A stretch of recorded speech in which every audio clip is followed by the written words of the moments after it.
महाराष्ट्राच्या राजकारणात वरून सगळं स्थिर दिसत असलं तरी आतून मात्र सतत काहीतरी शिजत असतं. आणि कधी अचानक एक बातमी येते जी पूर्ण खेळ बदलण्याची शक्यता निर्माण करते. सध्या अशीच एक चर्चा राज्यात जोरात रंगत आहे.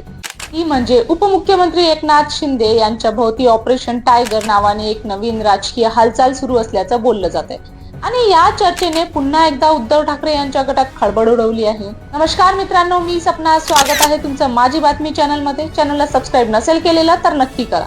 सगळं सुरू होते एका बातमीपासून. एकदम शांतपणे बाहेर येणारी पण आतून मोठा स्फोट घडवू शकणारी बातमी अशी की ठाकरे गटातील काही खासदारांनी गुप्तपणे एकनाथ शिंदे यांची भेट घेतली. कुठलाही गाजावाजा नाही, कुठलाही अधिकृत कार्यक्रम नाही, पण चर्चा अशी की ही भेट साधी नव्हती. सांगितलं जातं की 6 खासदार प्रत्यक्ष उपस्थित होते तर 2 खासदार व्हिडिओ कॉन्फरन्सद्वारे जोडले गेले होते. म्हणजे एकूण 8 खासदार या कथित बैठकीचा भाग होते. आता इथेच खरी गोष्ट सुरू होते, कारण ही फक्त भेट नव्हती असं राजकीय वर्तुळात सांगितलं जाऊ लागलं. या बैठकीत त्या खासदारांना शिंदे गटात सामील होण्याचा प्रस्ताव देण्यात आला असंही बोललं जाऊ लागलं. आणि इथूनच ऑपरेशन टायगर हा शब्द समोर आला. महाराष्ट्राने याआधीही असे अनेक राजकीय ऑपरेशन पाहिले, त्यामुळे लोकांच्या मनात लगेचच जुन्या घटना ताज्या होणं साहजिक आहे. ही बातमी बाहेर पडताच ठाकरे गटात संतापाचं वातावरण निर्माण झालं. संजय राऊत आणि अरविंद सावंत यांनी लगेचच प्रतिक्रिया देत शिंदे गटावर टीका केली. त्यांनी या सगळ्या प्रकरणावर प्रश्न उपस्थित केले आणि पुन्हा एकदा खासदार फोडण्याचा प्रयत्न सुरू आहे का असा थेट आरोपही केला. त्यांच्या बोलण्यातून एक गोष्ट स्पष्ट जाणवत होती की ही चर्चा केवळ अफवा नाही, तर त्यामागे काहीतरी घडतंय अशी त्यांची भावना आहे.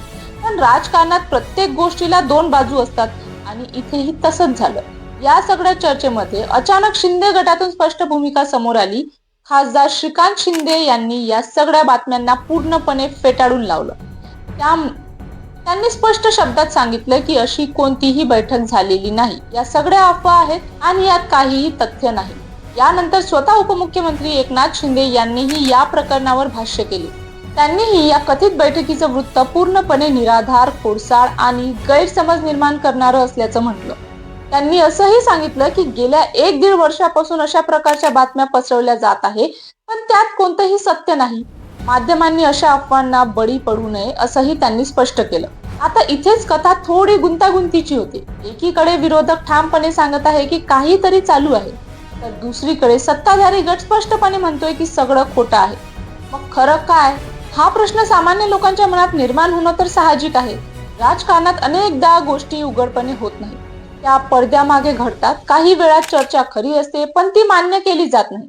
काही वेळा अफवा असते पण ती इतकी पसरते की तीच वास्तव वाटू लागते. ऑपरेशन टायगरच्या बाबतीतही सध्या तसंच काहीसं चित्र आहे. त्यांच्या मनात एक वेगळाच विचार सुरू होतो. 2022 मध्ये जे घडलं ते पुन्हा घडू शकते का?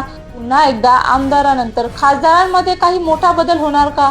की हे सगळं फक्त राजकीय वातावरण तपवण्यासाठी पसरवलेलं एक कथानक आहे?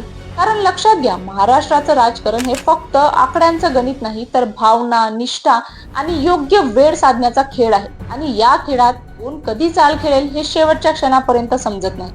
सध्या तरी अधिकृतपणे काहीही सिद्ध झालेलं नाही. ना बैठक मान्य झाली आहे, ना कोणताही खासदार उघडपणे काही बोलला आहे. पण चर्चा मात्र थांबत नाहीये. उलट दिवसेंदिवस ती अजून रंगत चालली आहे. आणि म्हणूनच ही कथा इथे संपत नाही, उलट इथूनच ती खरी सुरू होते.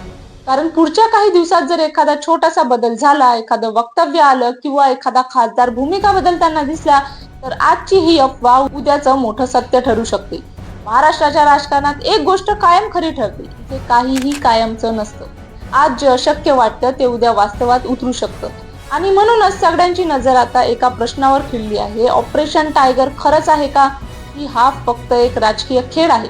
याचं उत्तर सध्या कुणाकडेच नाही. पण राजकारणात शांतता दिसली की समजून घ्यायचं काहीतरी मोठं शिस्त आहे. तुम्हाला या ऑपरेशन टायगर बद्दल काय वाटतं कमेंट सेक्शन मध्ये नक्की सांगा. आणि व्हिडिओ आवडला असेल तर लाईक, शेअर आणि सबस्क्राईब करा. धन्यवाद.